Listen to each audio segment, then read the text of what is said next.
Now we're looking at fiscal risks. What are the issues facing the public finances in the UK? Well, we know from Rachel Reeves there's quite a lot of them that she's facing right now, but there's more to come in the future. So I'm going to start with the good news, OK? So the good news is that the UK does not have the biggest deficit in the developed world. The bad news is that there's only 4 countries that have bigger deficits than us. Look, and one of them is at war. One of them is Israel, so up there at the top. The other one is run by Donald Trump, so there's the US, and there's France, which has an enormously high deficit, and there's the UK. So we have one of the highest deficits in the world. Deficits, by the way, that's your annual borrowing, government borrowing, and that's very high. So that's one concern that's obviously facing the Chancellor at the moment, but facing other people too. The other is that when you look not just at the annual borrowing, but at the total amount of the national debt, look, here's the average amongst advanced economies, so kind of counterpart economies to the UK.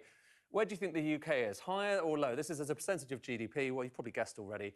It's higher, nearly 100% of GDP, which is much higher than the rest.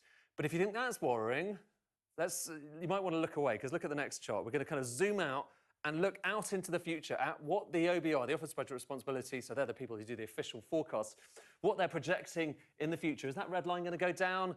You've guessed it. No, it's going up kind of into the stratosphere.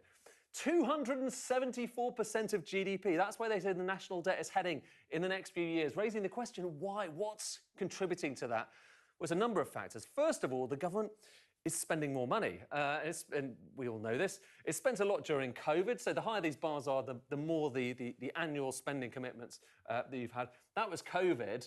But this is just what happened in the budget just at the end of last year. And that actually was the biggest increase in the spending envelope that we've had in recent years. So spending more money and also borrowing more as well. And this is showing you probably recall this, each year the government says, look, we're going to bring down the national debt in the future. Honest, we're going to bring it down. And then each year, lo and behold, it just kind of goes up. And that's what's happened. So from 2020, 2022, 2023, 2024, 25. And actually, I'm going to show you, this is my favourite chart that the Office of Budget Responsibility has ever produced. Everyone has to have a favourite chart, don't they? This is mine. This is showing you what each year the government says is going to happen to the national debt. They say each year, and they produce this in the forecast, each year they say, look, it'll go up, but then it'll go down. Here's what actually happens. Have a look at this. This is what actually happens. And this is not even like a conceptual chart. This is based on what has happened over the last kind of 15 years or so. They say it's going to go up and go down. In reality, it just goes up and up and up and up and up and up. And that is what's happened in recent years. And if that continues to happen, then we get the chart that you saw a moment ago. But there's other factors as well. So for instance, pension spending is a big part of this, as well as benefit spending. You've got pension spending, particularly on the state pension. So that's kind of crept up from, almost kind of 1-2% of GDP back in the middle of the last century through to 5% of GDP right now. Now, that 5%, OK, it sounds, like it might be quite a lot, given that line's going up. But actually, interestingly, the UK relatively low compared with other countries around the world. So this is spending, public spending, state pensions around the world. There's Italy, Greece, France up at the top. But the UK relatively low. And actually, we're quite dependent in this country, it turns out, on private pension spending. So it's private more than public. But even so, focus on that particular thing, which is the government spending, which is part of that national debt issue.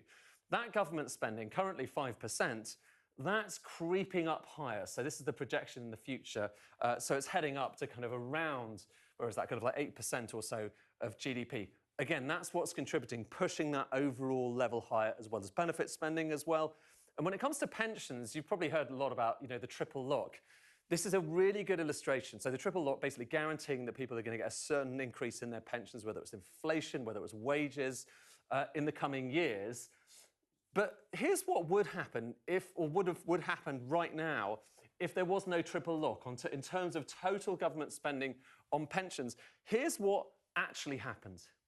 And the interesting thing, OK, so Rachel Reeves right now facing this problem where she's got a big black hole in the public finances. It might be £20 billion or so. She needs to fill it. The gap between the spending right now with the triple lock and if you didn't have the triple lock, it's about £15.5 billion. She'd be able to fill that hole straight away if there was no triple lock or if there hadn't been in recent years. Just underlining, this stuff does cost quite a lot of money. And it's not just pensions. You've also got things like net zero. So a lot of spending is going to have to happen on net zero in the coming years by the government. If they're going to fulfill all those promises they made, they need to invest in all the kind of equipment, in all the new renewables and batteries and so on. That costs quite a lot of money in the coming years. But actually, the real cost of net zero for the government isn't that. It's this.